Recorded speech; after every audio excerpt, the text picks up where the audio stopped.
Hey everyone, thanks for listening to the Everyday Fi podcast. Today on the show, I'll be chatting with Will, a new engineering graduate who recently found the financial independence movement. In this episode, we explore Will's tenacity to overcome hurdles common to many young people, from managing student loan debt to establishing a career while also balancing passion projects. Listen in as we talk about Will's dedication to serving others, why he's pursuing Fi, and who this mysterious Lucy is. Stay tuned.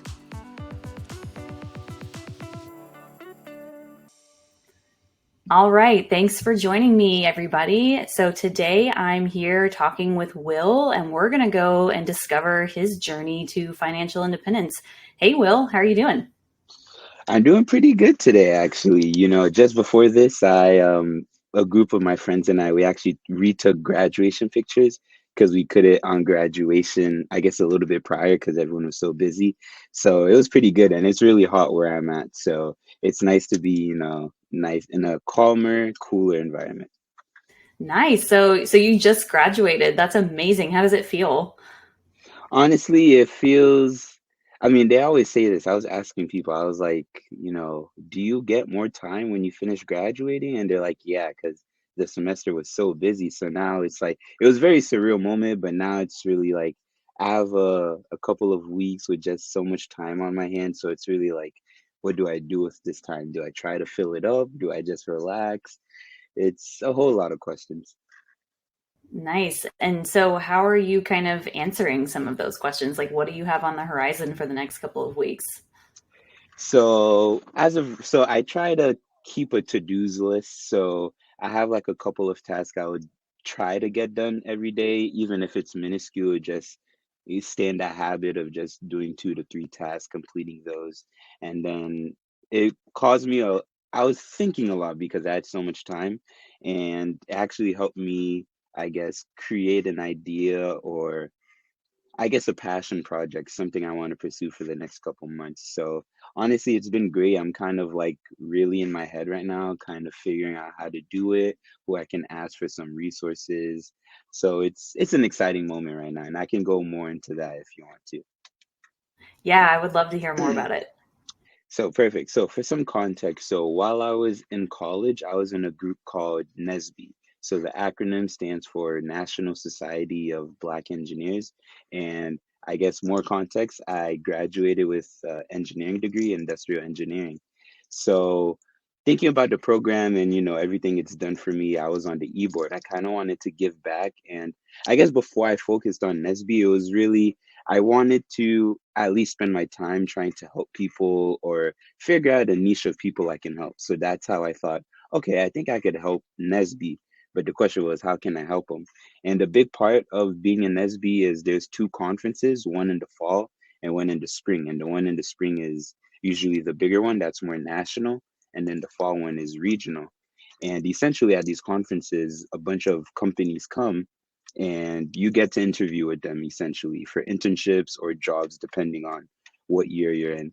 And I feel as though they're great opportunities, don't get me wrong, but I feel as though when you're preparing, there's there's resources out there, but it's not necessarily really aggregated. So you can, watch YouTube videos for, how to interview properly or what type of questions, type of thing like that.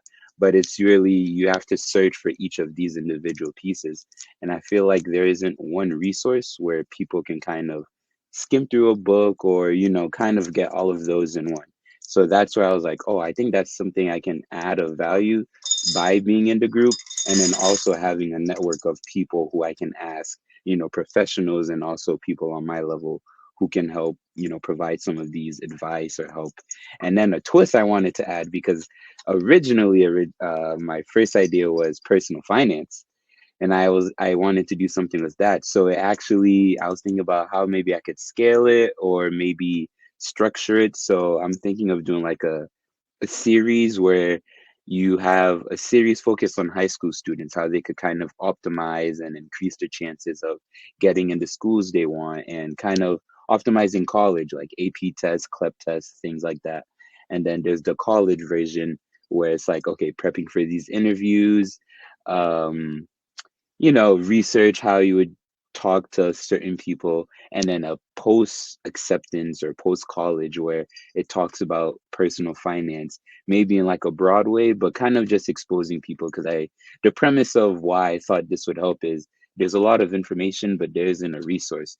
And another thing which happened to me is sometimes you just don't know what it is. So, for example, my major, I didn't switch into it until my sophomore spring of college. So I was playing catch up essentially up until this semester was when I was on par. But ever since then, I've been taking at least 5 classes, summer classes, winter classes. So I feel like exposing people to this information, whether it's regarding the internships or the career fairs, and then the last series, which is personal finance. Like now you're making engineer money, which is at least medium salary for in the states, but making that type of money, what do you do with it? How can you maximize your chance and not necessarily have to work for 40 to 50 years? So that's kind of my idea. I talked a lot, but that's kind of where my brain's at. So right now I'm really trying to create a network of who I can talk to, how to kind of structure like the ebook guide, just really in the thought process of everything. That sounds really incredible. And all of those students who are going to find these resources that you're creating are super lucky to have you. And it sounds like, so I'm going to recap what you said. So you want to Mhm. create kind of resources for high school students that lead them to the same degree that you majored in because you found it a little later in college, and so you felt like you were always playing catch up and you want to prevent anybody from doing that. Is that correct? Kind of. So I guess it's more so in the end. I guess I should say engineering. Nesby relates to STEM essentially. So engineer is part of it, but you have your software. So it's really like a resource or a guide. I was thinking like an ebook structure or like a guide structure where you would have maybe an interview section.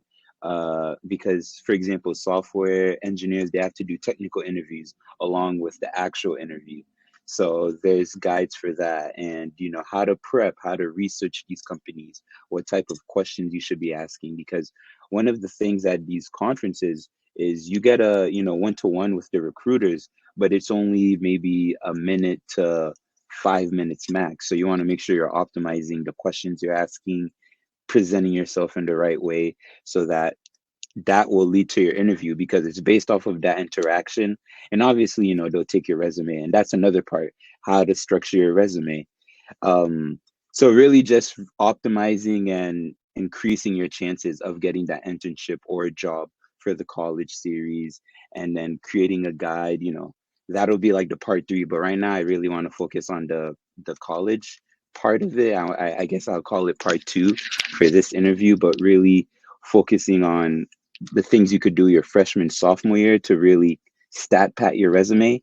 And then when it comes to the interviews and internships, when you start looking for them like sophomore, junior, and then full-time senior year, making sure you have all of the materials and the knowledge and the confidence essentially to make sure that you can get the job you want. Wow, that's incredible. And so you want to do all of this in the next couple of weeks, is that right? Or is this like an ongoing project that you want to do? So I think this is an ongoing. So I want to start with at least part 2 of the series, the college aspect, because I feel like that's where the bulk of it is. I wouldn't say the bulk of it, but because that's where I just came out of it, that's kind of where I'm passionate. I kind of want to enforce the resources and the knowledge there. And my goal is to do it during the summer so that when the fall semester starts, I can actually start, distributing this material to certain SB groups. So, for example, I wanted to test it with my chapter for free, or just kind of get it out there to them to see how they respond to it, their feedback. And then my goal is to start, reaching out to other chapters. So every school, or I wouldn't say every college has one, but majority do throughout the states. So my goal is to, start locally. For me, that would be Massachusetts. So starting at colleges there, and then hopefully being able to expand this out to network and hopefully reach all of the schools that are coming to the nationals, because nationals is honestly a really big convention. So that's kind of like the structure. So I do have a timeline, but it's not I guess to me, I have a timeline. That way it's inspiring me on what to do. Yeah, that makes sense. I personally need due dates for things, or I'll just procrastinate forever. Right. And That's what honestly amazing. inspired it is, I wouldn't say inspired it, but what kind of, I guess I would say inspired it, is I'm currently reading The 4 Hour Work Week by Tim Ferriss. And where this idea came from is the chapter I was on was where he talked about information products, where that doesn't necessarily go away. It's harder for people to fabricate, and people always, need information products. So that's why I was like, oh, what type of information or what type of resources do people need out there? And that's kind of what started spurring these ideas. And then the reason I thought of Tim Ferriss was because you said deadline. And one of his things is Parkinson's rule is, the longer gap you have between your work, the more outside work will fill it in. I think that's like hopefully that's like a good summarization people understand. But so that's why I'm trying to put a deadline for the fall semester so that way I can, start chopping it up into smaller goals and hopefully have like a product by fall semester. That's really amazing. And once you do have that product, I would love if you have like, if it's like an online product, I'd love to have like a link to it so that we can link it, on the show webpage. Cause I'm making web pages for each of these episodes. And so Mhm. I can link it right there in the comments on that page so everybody can go see it. And if anybody's interested in utilizing this, if you're willing to share it. No, So absolutely, absolutely. yeah, I feel like this is information that, if someone going into the STEM field will be really applicable. That's kind of why I want to make it a part series because I feel as though it starts in high school. And I feel like it's kind of, at least the high school version, you'll get more exposure. That's kind of what I want because I feel like it's hard. You're coming out of college, you're 18, 17, trying to decide what field you want to go into for the next, however many years you plan on working. So really exposing your children to those, information or people That's my goal in, I guess developing these series and then progressing it. Really just optimizing college because I realized there are a lot of mistakes I kind of made. Like had I known my major, I think it would have made college a easier experience. But I'm also a believer of everything happens for a reason. So I wouldn't say I regret it, but it def would have been easier had I started in my major as an example. So starting that exposure in high school, the AP CLEP tests, like finishing college 3 years early, entering into the workforce maybe a year or two early. So really like it'll be a resource I feel like will be applicable to not just people in STEM, but just high school students and students in general going to college or I guess in the STEM world. yeah, that makes a lot of sense. And I feel like it's a very common thing that people go through where they kind of go to college and they don't quite know what they want to do yet. Because I feel like asking a 17-year-old or 18-year-old, what do you want to do for the rest of your life, is a very loaded question for them to answer when they're that young. I mean, I myself, I don't know about you, but I myself was not mature enough to make that decision. Right. And I feel like a lot of people kind of change their majors around. And if they were to have a resource like this that could at least help them start to think about, what they want the rest of their life to be, with the caveat of like, it can always change. Exactly.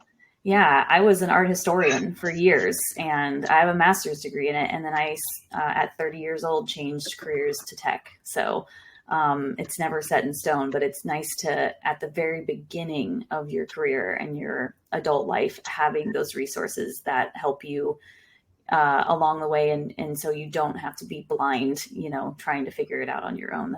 That's incredible. So Nah, and speaking to that point, for like me included, and I would say honestly, all of my friends except for maybe two coming to mind, we all switched our majors at least once. I switched mine sophomore year. I had a friend who switched her major twice, and the latter, I guess, switch came junior year. So that's why it's kind of hard trying to decide coming out of college, I mean high school, what I want to do. So it's typical someone would switch majors, but that's why I feel like it's better to at least be exposed to information because then that at least lessens the chance of switching your major or, you know. I guess kind of identifying what path you want to go down. Yeah, that's going to be really helpful. All right, so let's talk more about you. I feel like we like kind of dived into your project, which is great. I love that. And but you just graduated. You live in Boston.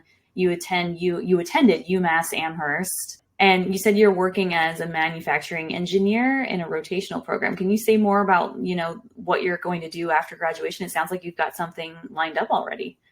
Right. So this is, I guess, I was speaking about the resources and prepping. So I would say for this job specifically, I would say it was one of the best interviews I've ever had. In my opinion, I feel like I did so much research.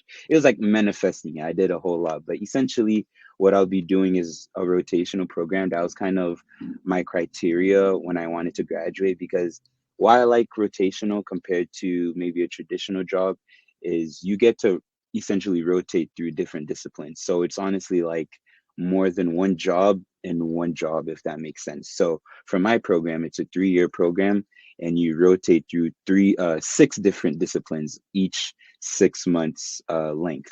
So the way I look at it is kind of like six jobs in one, in those 3 years.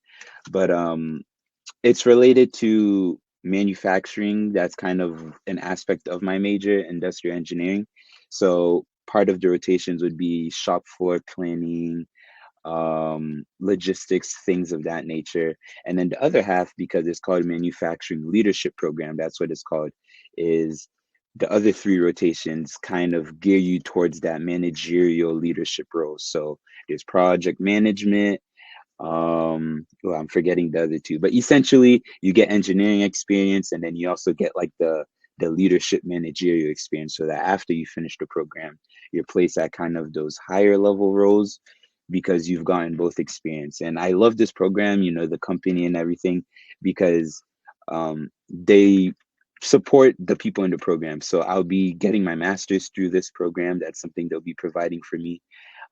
You get access to your own I guess I don't want to say VIP, but a higher up in the company. So each, I guess, program person who enters into the program gets their one-on-one with their mentor essentially.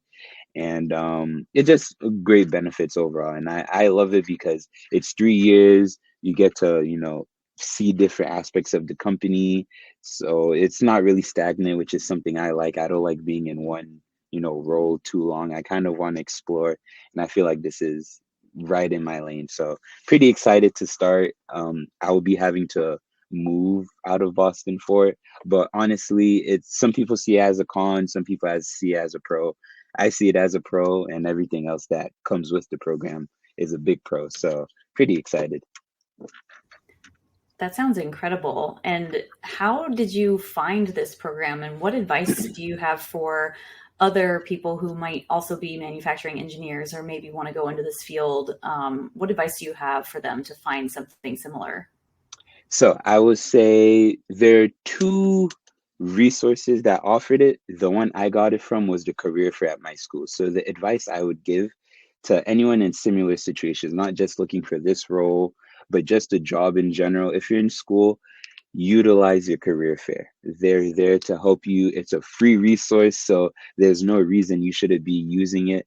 And an advice I'd give, an example why it's so important. A lot of these recruiters, for example, when the NESB conventions, it's usually the recruiters are people from HR. It's not necessarily you're getting interviewed by engineers. There might be an engineer there, but it's usually a HR representative or a hiring representative. So they're looking at your resume and what you offer compared to rather your skills as your technical skills. And one of the things they can tell is if you get your resume looked at the career fair, because one of the feedback I got when I went to, the convention, for example, there or the career fair, because that's where I got this one. They're like, "Oh, I could tell you got your resume looked at the career fair," and I was like, "Yeah," and I was like, "How'd you know?" He was like, "I can see the certain action words or the action verbs you have." So a big advice I'd give is use the career fair. And another thing for me is my goal was to get it as early on in the semester as I can, because with everything I had going on, I was still playing catch up at the time, with credits and GPA, trying to prove that outside work.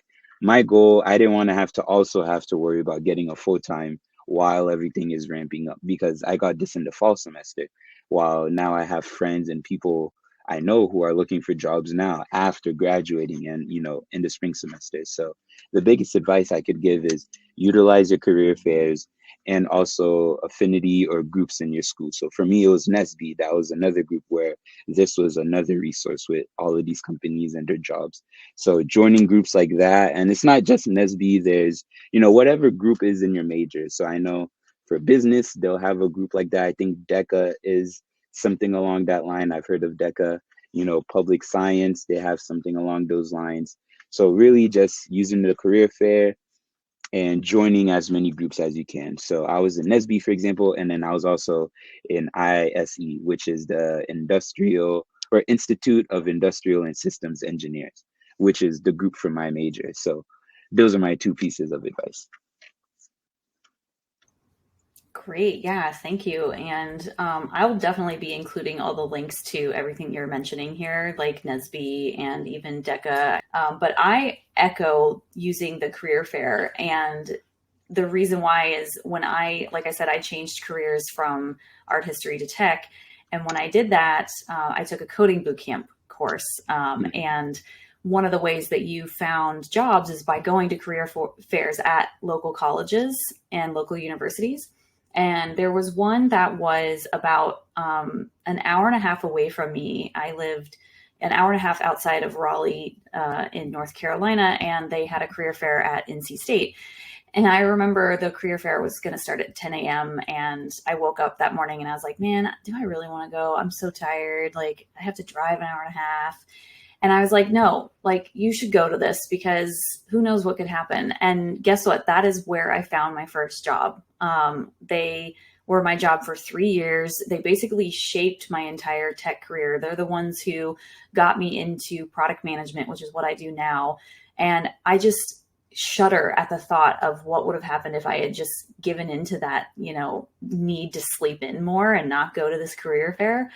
And I mean, it's interesting how these tiny decisions can make such big ripples in your life. And so I not only echo career fair, but I also say, like, think twice before giving up on a potential opportunity that might be in front of you.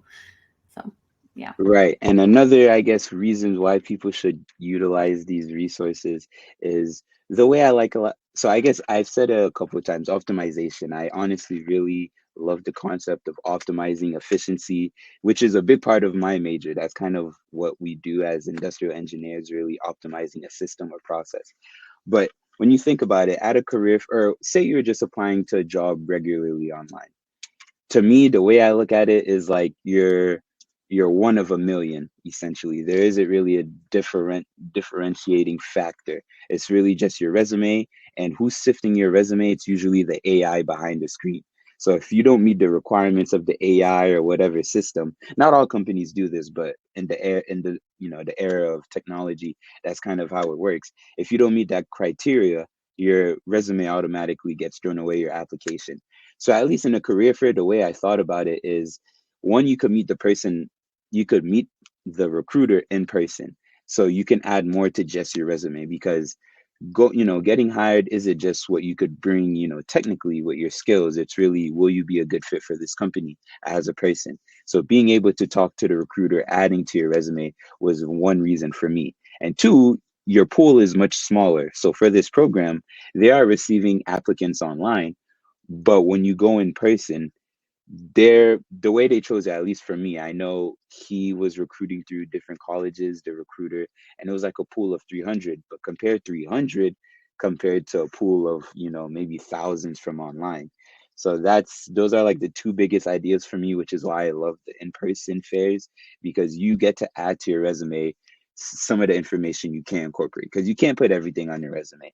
So being able to back those up, speak to it, to show that you know the knowledge, is important to me. And then also, you're in a smaller pool. So for example, for NESB, if I was applying to the same company online, I'm one in a million.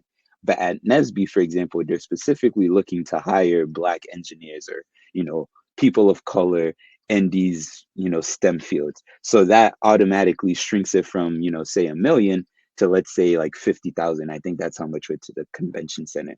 So some might say, oh, I'm one in a 50,000, but what's worse, one in a 50,000 or one in a million? You know what I'm saying? So that's kind of why I love the in-person interaction, in my opinion, why people should really utilize it. Yeah, and you could also maybe stand out to some of these recruiters more than others, especially if you work on your presentation skills, like your personal presentation skills. And I don't mean like how you look, but I mean like how you speak, how you think about ideas. Like if you can somehow impress them right there in that moment, they're going to remember you, and they're probably going to put your resume towards the top. And they're going to remember, oh yeah, we need to get them in front of somebody to interview them. So yeah, that's really smart. I would like to move to your financial independence journey and Yes. how you got there. Yeah, what drew you to it, and how did you find the financial independence movement? Okay, so it's still fairly new to me, so I can actually talk about how I came to discover it. So at Thanksgiving dinner, so I had just accepted the offer. I had gotten the offer. It was like October, so it's Thanksgiving dinner at this time. So, we're at the table talking with family. What's your plans? Yada yada. And I tell my aunt, my goal is to just save my income the first year and kill off all my student debt. And then she had proposed, it's not a bad idea, but I didn't really have a plan afterwards. But she was like, rather than investing that money into, your student debt, you should start looking into real estate and then use those profits to then pay off your student debt. And I'd never thought about it like that. So it made me, the wheels were churning. So I was like, huh, okay. So she recommended a podcast, and it was Rich Habits. I don't know if you've heard of that, but so it was the Rich Habits podcast. I started listening to them. Then I find Bigger Pockets, and it was Bigger Pockets Money specifically. And they're all about real estate, but money is more so about financial independence because they have different sectors. There's Bigger Pockets Real Estate, Money, Real Estate Rookie. So this one was more geared to financial independence. So this is how I started learning about the idea. But I was like, okay, I'm really liking this podcast, but I'm only listening to just one podcast, and I've listened to so many episodes. So let me look for other material. And then this was the final nail in the coffin. This is when I found Choose FI, and I've been listening to Jonathan and Brad for I don't know how long, but essentially they're the one who introduced Fi to me, the why of Fi, essentially everything to know about it. And that's when I really started thinking about, you know, I don't have to work until I'm 65 or whatever. I can leverage my income, and essentially there's a vast majority of options. And then that's pretty much how I got down the rabbit hole of Fi since then. And I've just been learning, listening to their podcasts, other podcasts, reading books. It really got me into reading books since then. So it's been a journey, I would say, not that long, but that's kind of how I learned Fi, and I've been loving it so far. Yeah, that's awesome. Choose FI was what got me on board, and I became part of the cult from Brad and Jonathan, especially Jonathan and his energy. Like his energy is just Right, so you're drawn to it. right, And yeah, it's great. And then I love the tactics that they have in some of their earlier episodes of like literally here's how you do these things. I really like right. that as well. But they also still talk about like overall overarching concepts of just how you can change your mindset. So I'm with you on that. Are you ready to take control of your financial future? Do you want to learn how to set powerful goals and invest wisely? Have you been yearning to quit your 9 to 5? Then my workbook, Your Journey to Freedom, is for you. This workbook is your roadmap to financial success. Whether you're a seasoned investor or just starting out, it's designed to help you define your goals, create a plan, and take action towards building wealth. Inside, you'll find practical exercises and tools that will help you identify your short, medium, and long-term financial goals, develop a personalized investment strategy tailored to these goals and your risk tolerance, track your progress and stay accountable to your financial objectives. Plus, there's bonus content like a quiz to test what you learn and a budget worksheet. With easy-to-follow instructions and insightful prompts, this workbook will empower you to make confident decisions and stay focused on your financial journey. Don't let another day go by without taking charge of your financial life. Invest in yourself and your future with the Your Journey to Freedom workbook. Order now and start turning your dreams into reality. Visit my website at everyday-fi.com/guides to get your copy today and start your journey to financial freedom.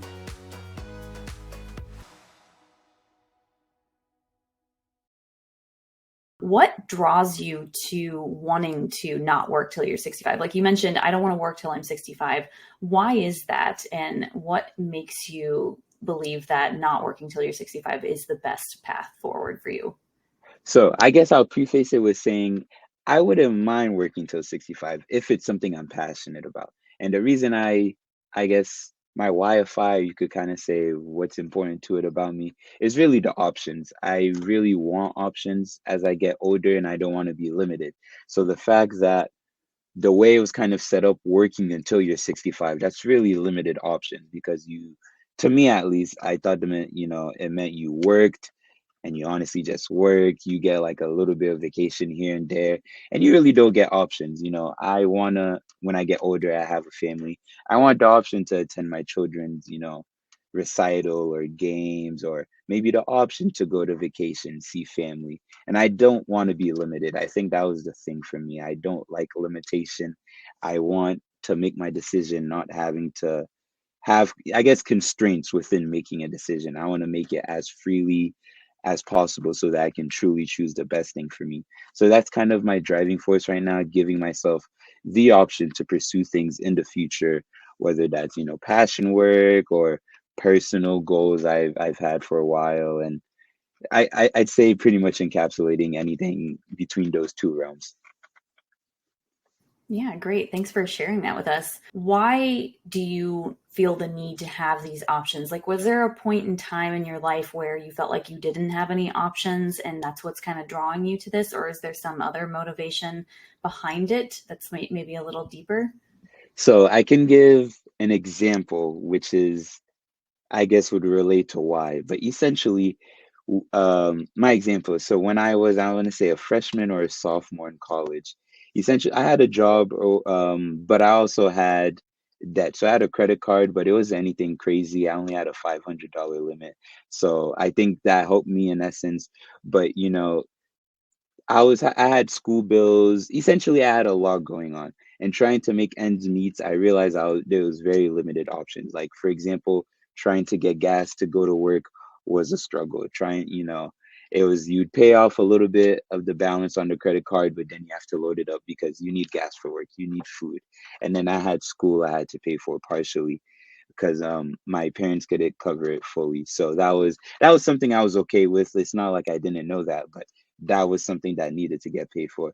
So I realized that was very, very limited. And it got to a point where I had zero, like the definition of $0 to my name, negative net worth, not including, student debt, but I literally couldn't do anything. And the way I've kind of been brought up is to be kind of independent. I don't necessarily want to rely on people, not to say not to, use my resources, but kind of the way I've been brought up, the structure is you know, I think of myself as an independent person. So my mentality was I can only rely on myself. So when I'm in that situation and the one person I can rely on I can't help me, which is myself in this situation, you're really limited in really what you can do. You kind of have to work overtime, work these unconventional jobs. Like for example, I was working the night shift at UPS, the 3 to 9. And then once I got out of the 3 to 9, I would go from there to another job where I would open. And then after that, I'd go home, rest for a little, and then I'd work the evening shift and then right back to the night shift. So rest was, deteriorating. Friendship was deteriorating. I couldn't, hang with my friends who were, I guess I was still in the high school mindset. We're gamers personally. I love playing games. So my friends were playing games, but I couldn't because I'm trying to make ends meet, quote unquote. So that was really tough. But then I realized, after that, I went through a couple of stuff. I was like, okay, I need to get my orders in a fair. Then you fast forward maybe 2 years, I was really saving my money at this point. I had it found five, but this is when I need to build structure in my life. I need to build some stability. So then I had a savings by then. I had killed off the credit card debt, trying to improve my score. And it just shows you how 180 came because there's a certification in my major called Six Sigma. And it's kind of like, I guess, any certification in any field, but the ranking is like karate. So there's yellow belt, green belt, black belt, and so on. So since I was in college, I was trying to go for the introductory one. And I had been saving at this point, I guess, for a while now, and I had good savings that now I had the option to get the certification and improve, my chances academically in my field. And when I reflect back on it, it's like, oh, before I didn't even have the option to, fill up my tank. And now I have the option to improve my career and make investment into myself without thinking of the monetary, effects of it. I can really just think about what's best for me in that case because I had the structure behind it, I had the background, and this is something I ultimately wanted to do. It was beneficial for me mentally, academically, and I guess to relate it back to not keep going on is being able to get a glimpse of what type of options open up when you're smart with your money and kind of the financial independence aspect. That was only, one example. But in the grand scheme, the vast options that, open up when you reach FI, if I want to keep working, only pursue what I want, mini retirements, all of the options are presented to you with FI. And I think that's kind of what drew me because looking at where I came from to being able to make certain decisions every time I reach, maybe you could say little milestones in my savings, maybe it was 5,000, 10,000. Being able to see what, options open up to me really showed me, okay, FI is something I want to pursue because these are just minuscule options. Think about the options in life, options that expand to family, friends, personally, mentally. So that's kind of really I guess why I want these options, really why I'm passionate about achieving FI, so I have these options. Even though I don't know what the options are, just being able to know I can choose them and I can, choose whichever one's the best for me. Wow, that's incredibly insightful. And I applaud you for taking in a time in your life that was a struggle and making it a lesson to be learned and making it something that fueled your passion for going on this path. Sometimes people have a hard time doing that and they get kind of stuck in that struggle. And it's really incredible, especially at your age. I mean, you're so young and able to do that. Like, I am so impressed by you, and I wish I could have been more like you when I was younger. And I feel like you're going to go so far, especially the fact that you found this movement so young. Like, if you wanted to, you could probably be one of those community members who becomes financially independent at 30, not Right. necessarily retire, because I'm sure I can't even see you retiring. You'll probably do, something for work at least, but at Yeah, least I getting love to that working. point. Yeah. At least getting to that point where you don't have to though. And you have these options and that's incredible. And I really applaud you. And that leads me to like, what does reaching FI look like for you? Like, what does the other side look like for you? So I think the premise of it would be to divert my energies. It relates to the 4-hour work week, really using my time for things that I find the most beneficial. So I think passion projects is a big one. Family, friends, and traveling. I think I've gotten a glimpse of travel, but I really want to see the world, see what's out there. And another aspect is I'm a big foodie. I love food. So I really want to try different ethnicity and culture foods and, be immersed into different environments because I feel like that's how you grow as a person, being able to use all of this knowledge and experience to really shape who you are. So I think the other side of FI is knowing me, I always do like some type of work. So I don't think I'll be stagnant and not doing anything. But if I am doing something, it'll be something I'm truly passionate about. And then also using my time to, I guess, be with people I want to be, explore things of that nature. So that's kind of like the generic what it is, but that's, really at the core why I guess what FI would look like to me, what I'm trying to achieve. Yeah, that's incredible. And I'd love to hear like, this is probably several years down the line for you, but when you reach that point where you've reached financial independence and you don't necessarily have to work and you can work on your passions or whatever you want to do, what does like a typical Tuesday look like for you? Oh, so assuming I'm only working on my passion project and it's just me at this time, I think it'll be very simple in structure because I do love simplicity. I feel like the more there is, the more complex, but it'll be very simple. So, wake up, enjoy my morning, whether that's reading or I'd say going for a walk, whatever it is, and then doing a little bit of work, whatever, maybe it's the passion project or the alternate, I'd say, path of this is using my time to really start up my passion project, wherever it is in that cycle. But assuming it's at a autonomous level where it could take care of itself, just looking at it, making sure it's stable, and really just using that time to pursue passions. So whether that's, I think health and fitness is a big thing for me. So really using that time to improve my health, not just physically, but mentally, emotionally, exploring, goals. I haven't done. So something I want to do, which I recently heard on a podcast, is someone sets a goal every month to do something that they wouldn't do out the blue, or I guess they wouldn't do normally. And he has kind of certain criterias, but it's something he looks forward to every month. And that's something I honestly want to start incorporating starting now. I think I'll have to do it more on like a quarterly basis to kind of start off, but I'd love every month to be able to do something I normally wouldn't have done maybe pre-fi or while I was working, and being able to say, what, I did this when I didn't have the chance to, or being able to see if I really like it or not. And then I guess going back to like my options, my why if I hanging with people I want to be, improving myself, things of that nature, traveling. So Tuesday will be pretty simple in nature. It's really just a calm morning, a calm day, and then maybe being adventurous at night if that's what I want to do, or just using my time to relax, be with my family, because that is something I really love, being with loved ones and friends. So it's nothing too extravagant, but it's what I love, to be honest.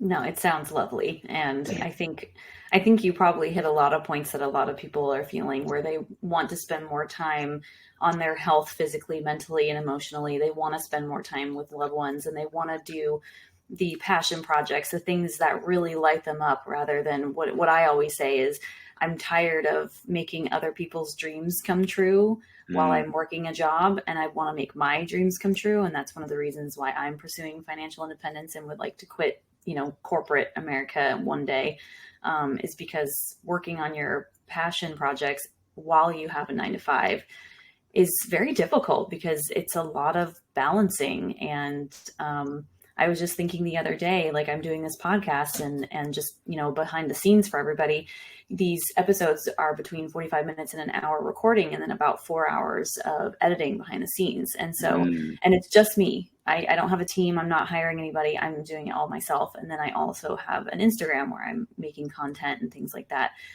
and just being in charge, the only one in charge of my entire, business is, and then also working 9 to 5 and needing to perform there. And then also having a partner that I live with that I want to cultivate a relationship with.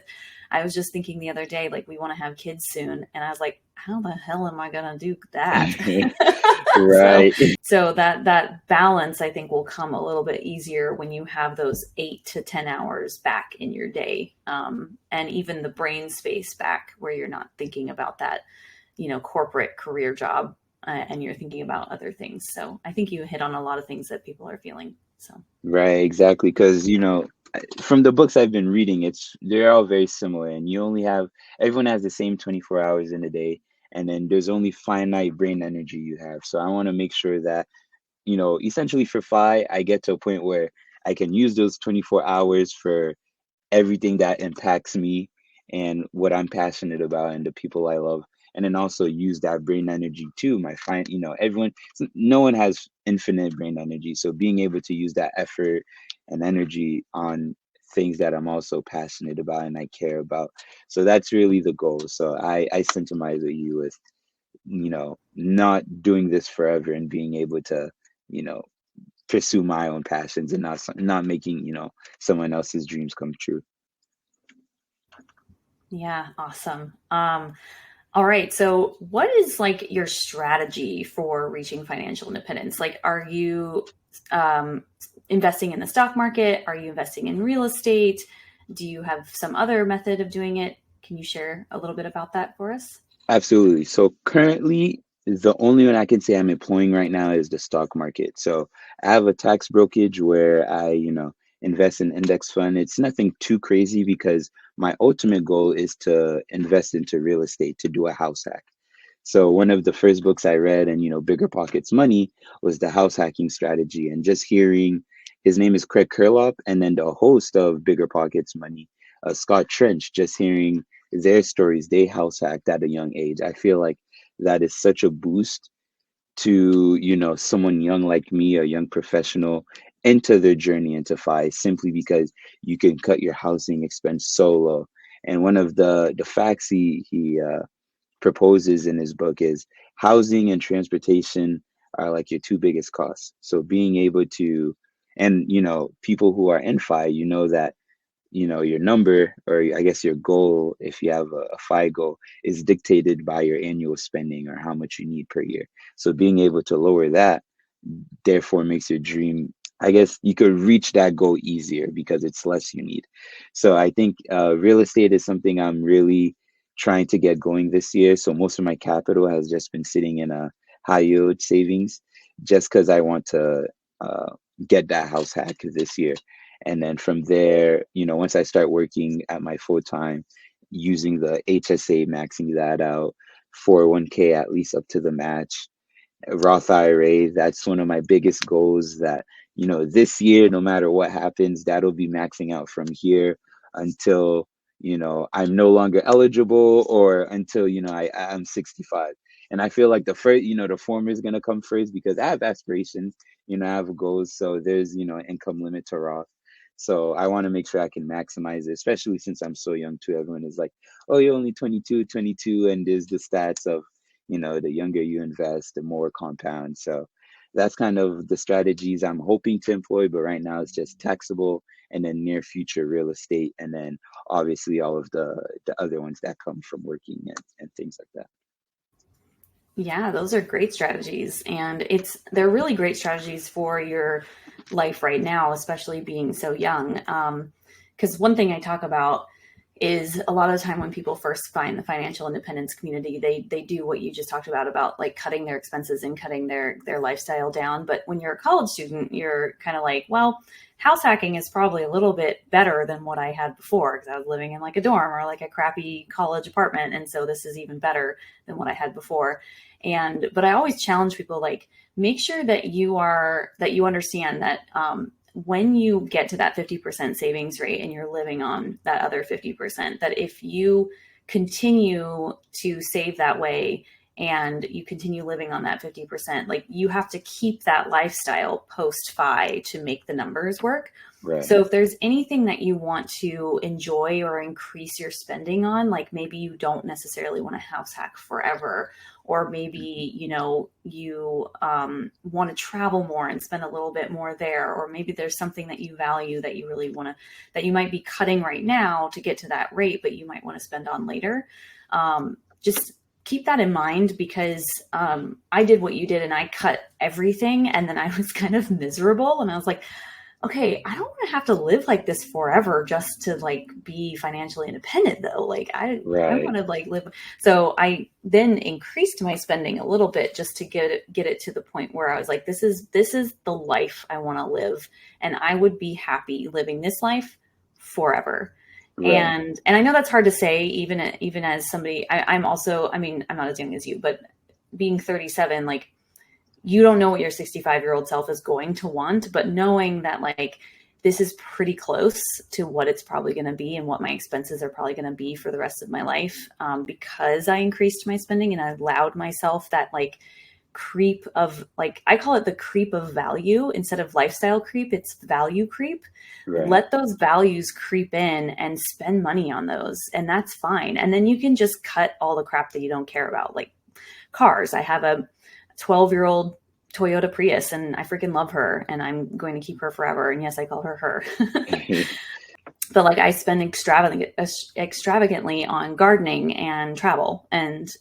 and I did spend more on my house because I love my house. I commend you for how you're approaching this for sure, but once you start getting older and you start wanting more out of your life and wanting to live a little bit more extravagantly, don't hesitate to up that spending limit a little bit. And especially once you like get more income, like you said, you have these aspirations of getting more income, and you might even get to a point where you can't even put money into a Roth. Once you get there, like it'll be easier. It'll definitely be easier because once your income increases, then you can kind of like keep that 50% savings rate and then still increase your lifestyle with that income. Nah, for sure. And I can say even that's happening a little bit right now because, as a college student, my spending was super low because, the food was on campus, like there was it. So I was saving pretty good in college, but I still had the mentality I'm a college. So I wasn't really spending money on anything crazy. Like I wasn't buying extravagant. But now that, I'll be working like for example, right, when I was choosing where to live, I made the start, I guess the smart decision, at least to me, rather than getting an apartment, is to get a room. I mean, not a rent by room situation. So I'm renting a room. And I feel like, that's cheaper in housing or whatever. But to me, that was an upgrade because I was living with a roommate. I'm in college sharing bathroom with people. And to me, this is an upgrade where I added value and it obviously costs money, but it's the right value to me. I didn't want to live in a apartment by myself because I feel like that's too much space to fill in. But I feel like the rent by room, I have my private bath. I still have my room to myself, which is upgrade. It's not like I'm sharing my room and I have a private bath. So that was like one strategic decision I made. But another thing is, as I said, health is a big thing. So in college, I realized a lot of, I guess, foods I liked because they had a lot of variety over there. And something I don't mind spending money on is healthy foods or foods that I value because I love food. So one of them, and it's kind of funny, I guess I have my phases. I have phases where I love, like, I'm obsessed with certain foods for like weeks or months on time, and I'll just buy it. And that's something I think will keep happening. And right now, for example, is avocados. I don't mind spending money on avocados because I love avocados. It just tastes so good. So, as you said, like, it's okay to add value as long as it's important to me and it's not wasted value. Like as you said, cars is important to me, so that's why I made the decision when I got my car. I have a car that's older than me. I'm 22. I have a 1999 Honda Accord.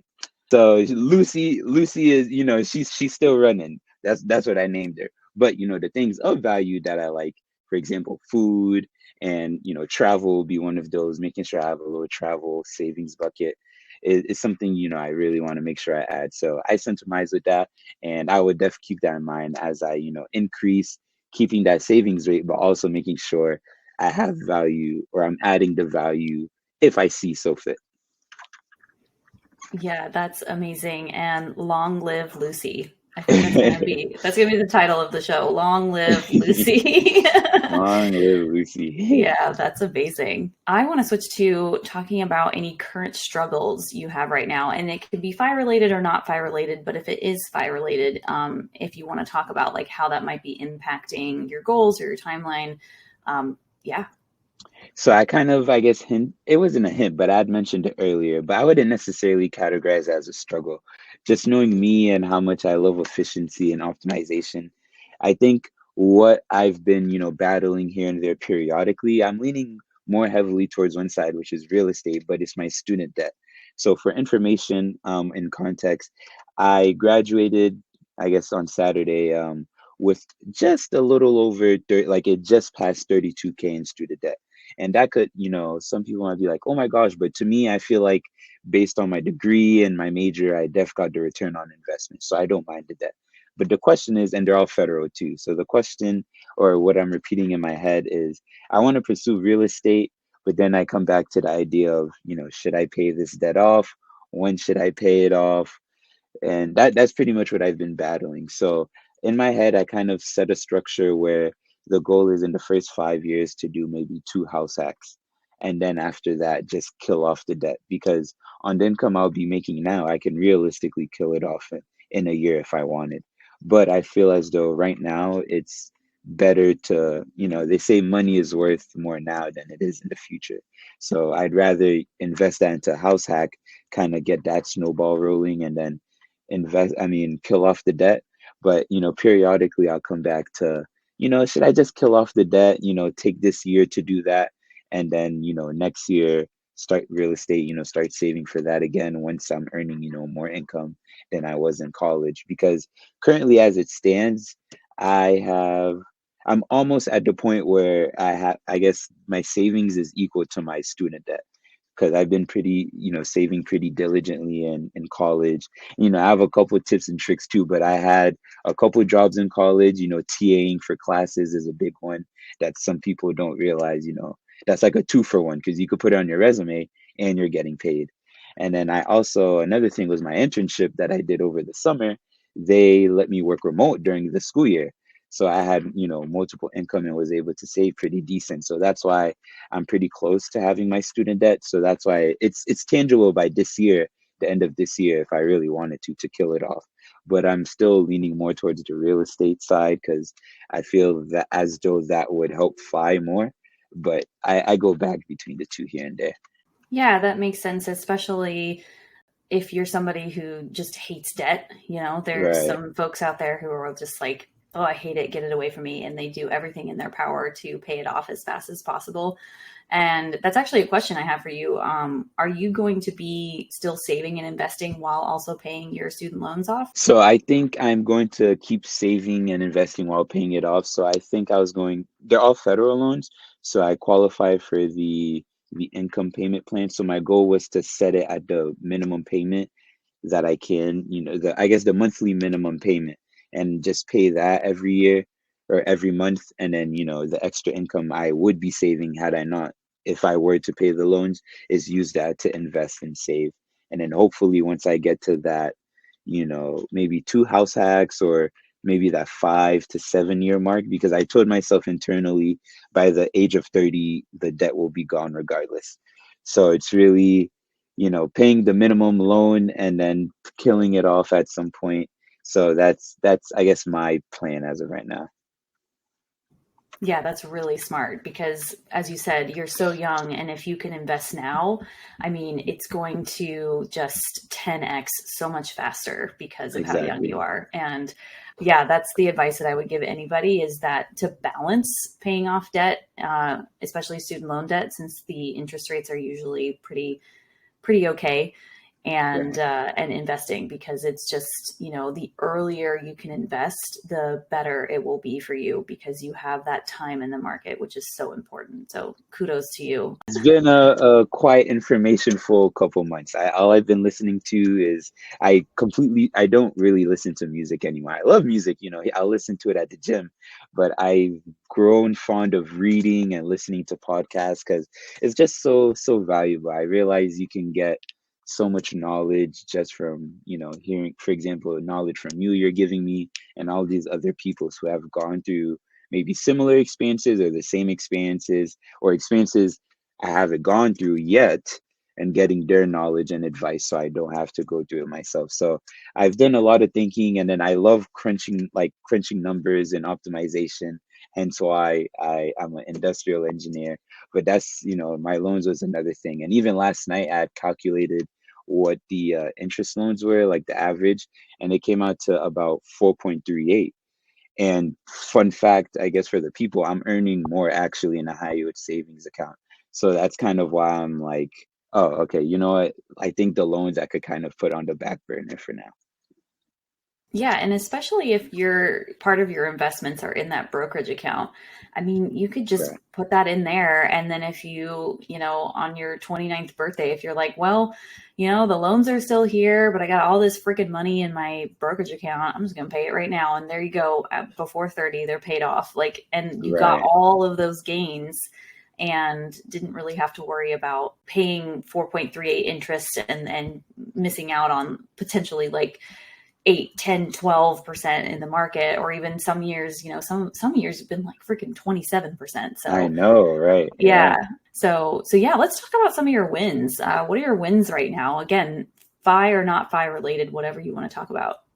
So, I'd say I'd have a couple. I'm trying to be more, live in the moment, acknowledge my wins. So I reached the 25K mark in savings. So that to me, that was like a milestone. I kind of like, the 25, the 50, 75, 100K. So I finally reached 25K in savings. So my goal, I guess my next goal is to be quote unquote zero net worth by the end of the year. I think that's, I guess, or at least have the amount of, I guess, my loans and savings if I don't get the house hack. My goal is to still use that. So if I do get it before, I technically, still be under, but that's my goal. Graduating obviously was one of my bigger goals. That was a surreal moment. And then I'd say recently just developing and coming up with an idea I'm passionate about, kind of what I opened with the guide or the ebook for engineers or people in STEM. So those are like my three wins right now that I'm kind of riding high on and just enjoying the moment with. Yeah, and congratulations again on graduating. I'm so happy for you. I'm so excited for your life. You're going to have such an amazing life. So the last part of the episode, I'd love to have you share a life hack or a recommendation or a learning or all three if you want with the community. Okay, so I'd say the one that has honestly really been helping me is, so I'm a very forgetful person. So for example, in Choose FI, not Jonathan, Brad, he speaks about Todoist.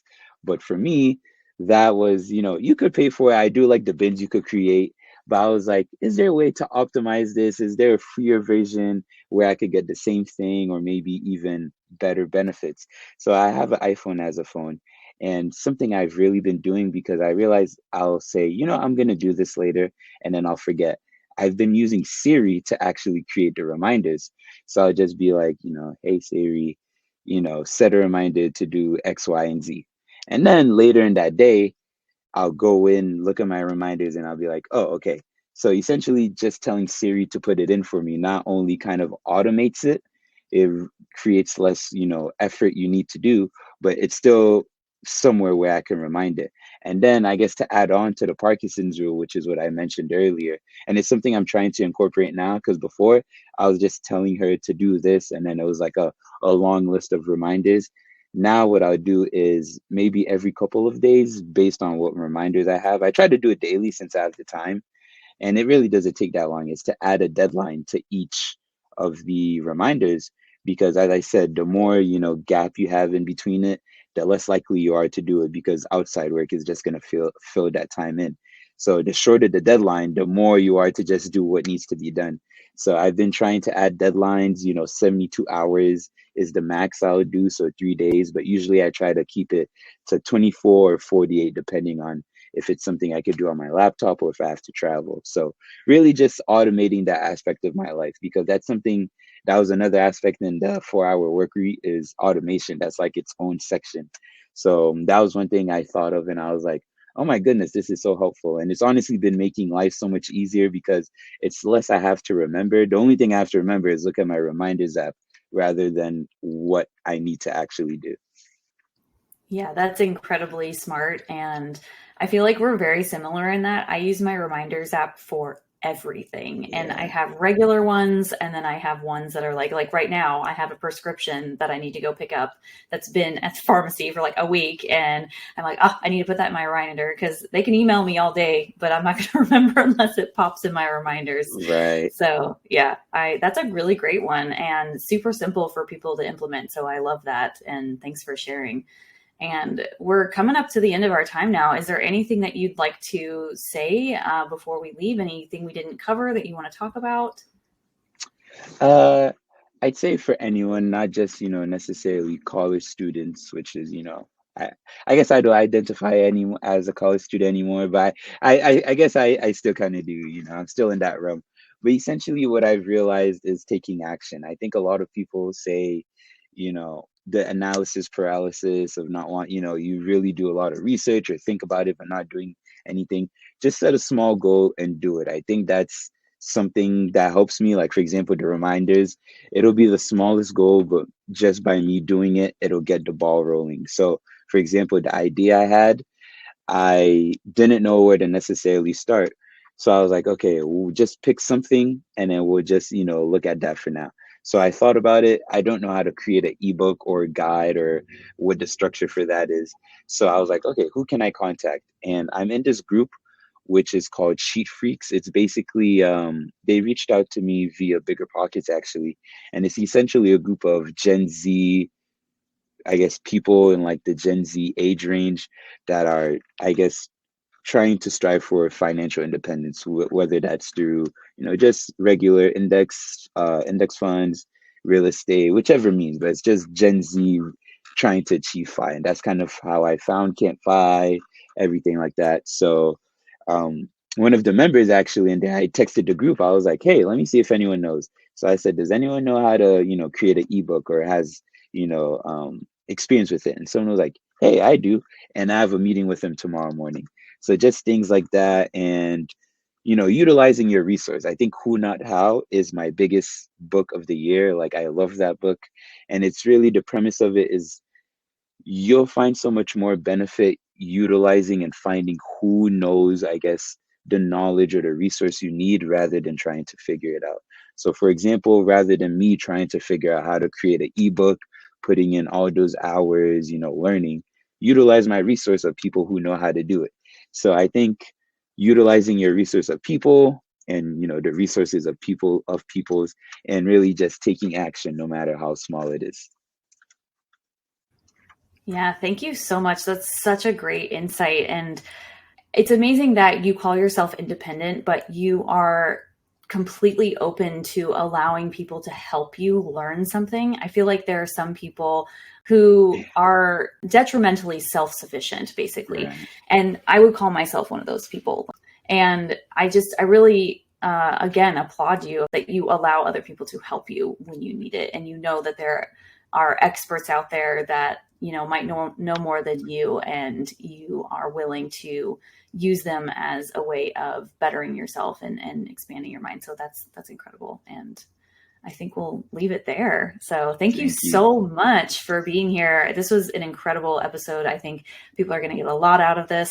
This has been really awesome. So thank you so much, Will. Thank you. Thank you for having me. This is, my first podcast. So this was amazing, honestly. I'm kind of introverted. I don't like to talk, but I think because it's on the topic of, financial independence, and you're a really nice person to talk to, it was honestly a great experience. So thank you for having me. Thanks for listening to the Everyday 5 podcast. If you're loving the show, here are some things you can do. Number 1, subscribe in your favorite podcast player and share the show with your friends and family. Number 2, please leave a review. I'm always looking for ways to improve the show. Number 3, check out my website, everyday-fi.com, where you can listen to all the episodes and leave comments for myself and the guest. Number 4, if you're interested in sharing your own financial independence story, you can find a submission form at everyday-fi.com/podcast. And finally, number 5, join my Patreon membership for only $5 a month at patreon.com/everyday5podcast. This is a one-woman show, so every little bit counts. See you next time as we continue to go down the path to financial freedom.